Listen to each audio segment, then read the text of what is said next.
There's this common misconception that Superman is an inherently boring character. And while that's of course a subjective opinion, I think a lot of that mindset comes from the Big Blue Boy Scout being poorly portrayed in a lot of modern media outside of comics. And since comics have the reputation of being really inaccessible to newcomers, I wanted to show off my personal favorite Superman stories that can really show just how fantastic this character is, even if you're entirely new to the medium. So here's my top 5, but also kind of 6, favorite Superman comics that are accessible for beginners who haven't read anything Superman or maybe any comics ever. I'm still workshopping that title. Now, I went into some more detail on the logistics of where to get comics in my video on where to start reading Spider-Man, but in short, try and buy them from a local comic store if you can, but if not, then I have affiliate links down below to both physical and digital versions of the books. And the first Superman book that I would recommend is Injustice #1 by Tom Taylor. You know, I fundamentally believe that Superman can only be interesting when he's an evil dictator that genocides the entire human race because he's lost his girlfriend. I think that he's too overpowered.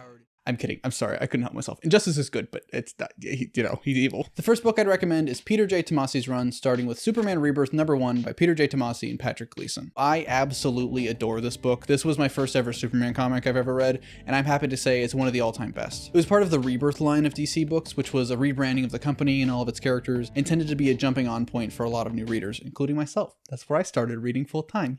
It tells a story about Clark and Lois raising their 12-year-old son, John, as he's manifesting powers himself. If that sounds familiar, this book was essentially the inspiration for Superman and Lois. Superman being a father is probably the best thing they could have done with the character. It recontextualizes everything he does, and we have so many fantastic little moments of Clark just being the best dad in the entire world. Every scene and every story is a lesson for both John and for Clark, and it's really just super heartwarming, which is what we always want to see in a Superman story. Now, this is technically the same continuity as the New 52 Superman, so you could start there, but I was never really a huge fan of that run, and I think Rebirth does a better job across the board when it comes to Superman. Just don't be afraid to look things up every once in a while if you get confused about something. Nobody will judge you if you don't know who Glup Snorflax from Earth 23 is. Is that a real character or did I make it up? You tell me. By the way, I wanted to wear my LGBT Superman shirt because it's Pride Month and I really like that shirt, but it's dirty and I forgot to wash it before filming this. So we got Seinfeld instead. Another book that I've fallen in love with is Superman's Secret Identity by Kurt Busiek and Stuart Immonen. I don't know if I'm saying those names right. I forgot to look it up before filming this. I finally managed to read this one for the first time last week, and it is genuinely one of the most beautiful Superman stories I've ever read. It's essentially the Spider-Man life story of Superman, if you know what I'm talking about. It's set in an alternate universe which is closer to the real world, where Superman is a fictional character, and we meet Clark Kent, a kid from Kansas who's bullied for his name as he develops powers of his own and becomes the Superman of the real world. And we see him grow and his life change as he comes to terms with himself and comparing his life to the Superman of fiction. When I finished this book the other night, I had to just sit with myself for a second. It's one of the most fulfilling things you can read in modern comics, more along the lines of Invincible than anything else. There's not really much I can talk about without ruining the experience, but just wow, it's really good. I'm keeping this kind of low on the list because as much as I love this premise, it might throw some people off and might not be the best first Superman book, but it's completely standalone and I can't recommend it enough. Next on the list, we have Superman Red and Blue. It's kind of a simple pick, but I couldn't make a whole video without talking about it. It's basically a collection of short stories from a ton of different writers and artists, all with this really nice coloring style that only uses the colors of, you're never gonna believe this,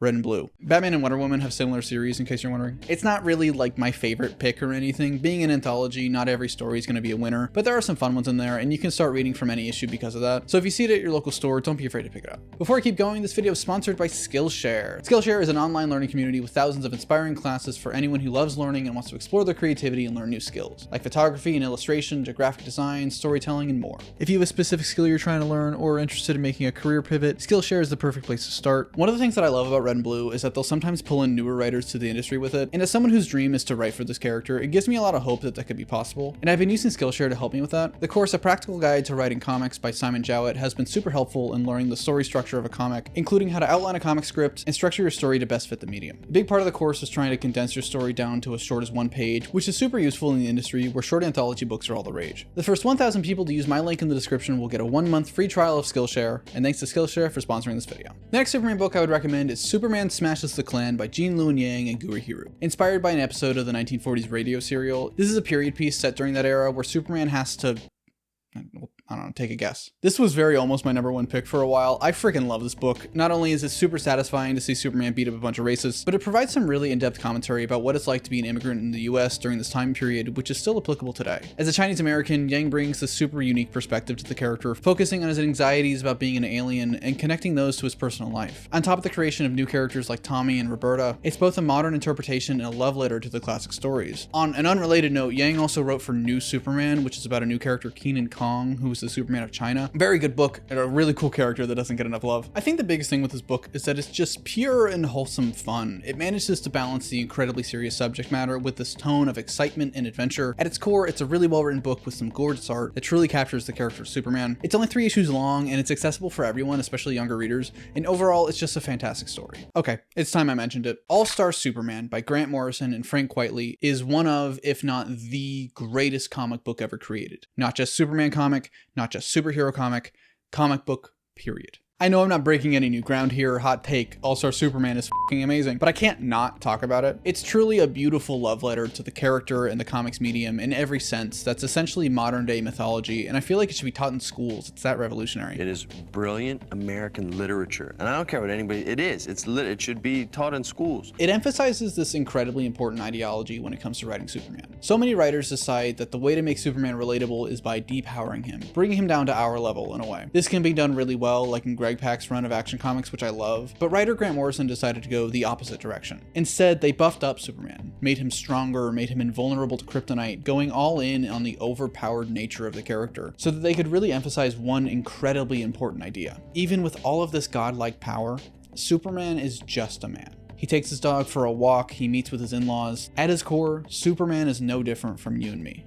It's an aspect that I love about the book, and it's a fundamental reason about why I love Superman, but for that same reason, it's not my number one. Not only is it too obvious of a pick, and I gotta be a little bit fresh for YouTube's sake, but as much as I love this book, as perfect and beautiful and amazing as it is, it's really not the best for newbies. It's such a love letter and such a deconstruction about Superman and the comics medium that it almost wouldn't be fair to make it your first one. Especially if you're going into it thinking that Superman is boring. That overpowering of him can be kind of off-putting to you. I know, because when I was younger, it certainly was for me. In the same way, I wouldn't recommend Watchmen as your first comic. I don't know if I'd recommend All-Star as your first Superman comic, but still, it's great. It's iconic. It's an all-timer. You gotta read it. It's it's literature. I'm serious. It should be taught in schools. And now for my number one pick for Superman comics to read, Superman Up in the Sky by Tom King and Andy Kubert. This book is purely fantastic. One of the all-time greats. I know Tom King is a controversial writer, but personally, he's one of my favorites in the industry. He has such a command over the medium that any story disagreements that I have don't bother me in the long run. He's responsible for some of the greatest comics to come out in the past 15 years, and this is no exception. It tells the story of Superman on a quest to save one person, a little girl who was kidnapped and taken into space. And so the series is a collection of vignettes as Superman travels the cosmos in search of this girl. From fighting an intergalactic boxing match, to racing the Flash, to being forced by Darkseid to kill someone, everything he does is just for this one person. I can't stress how great this book is. It truly understands what makes Superman special. In the same way as All-Star, it isn't afraid of making the character powerful, and instead it relishes in the idea and actively pushes to dismantle that misconception. Using the ideas and the mythology of the character to push the concept that Superman is the best of us. He's the strongest, smartest, kindest person in the entire universe, and yet still, he has time for you. It's genuinely just such a fantastic book. Every issue can be read individually, but I think as a whole package is where it really comes together. It's a love letter to the entire history of the character, addressing the misconceptions that people may have about him. And it's for that reason it's my number one pick for the best Superman comics to read, both for longtime fans and for those not as familiar with the character. Superman is the living embodiment of hope and kindness, and nothing shows it quite like this story. And that's the most important thing about Superman, I think. Kindness. People think that Superman is boring because of his powers, because he's too much of a Boy Scout. You can't tell interesting stories because Superman can't get hurt, and that's just not good writing. And I think that mentality is kind of cynical and lacks a lot of imagination. Of course, the obvious answer is to throw bigger and meaner bad guys to punch, flying around, destroying cities. And those stories are still fun and everything, but I don't think it works in the long term. We don't love Batman or Spider-Man because of how hard they get punched, but because of who they are as people and the ideologies they represent. Real story and real conflict comes from the character within and comparing that to the world around it. And so to tell the story about a character who fully represents genuine kindness in all of its forms, you have a decision to make. You can either change him to try and fit the darkness of the world, or you can go further in the opposite direction. Have him be even kinder, have him do more, have him be even better, to inspire and be a symbol to look up to. And hopefully if you play your cards right, the world can change and grow to meet his image, not the other way around. Sure, we may not be able to get his powers because that's ridiculous, but we can be kind. We can be good people if we try. And to me, that's what makes a great character, and that's what makes a great Superman story. It feels good to make a Superman video again. I like talking about this guy. Anyway, thanks so much for watching. If you liked this video, be sure to hit the like button and subscribe. I also made a video about Spider-Man comics, so be sure to check that out as well. Special thanks to Alta the Sting, Cassidy Bond, Jake McDoofus, Cole Soup, Iron Ninja, Corey's Not Fresh, Lime Spice XL, Logan Triplet Films, Ryder Harrison, The Artsy Fartsy Guy, Tim Neufeld, Tyler Goodrich, Yobi Perkins, Zachary Stonebreaker, Zero to Hero 148, and ZZ Toasty for being spectacular fanboys on my Patreon. This has been TroyBoy17 coming at you live. Happy Pride Month, be responsible, and I'll see you around.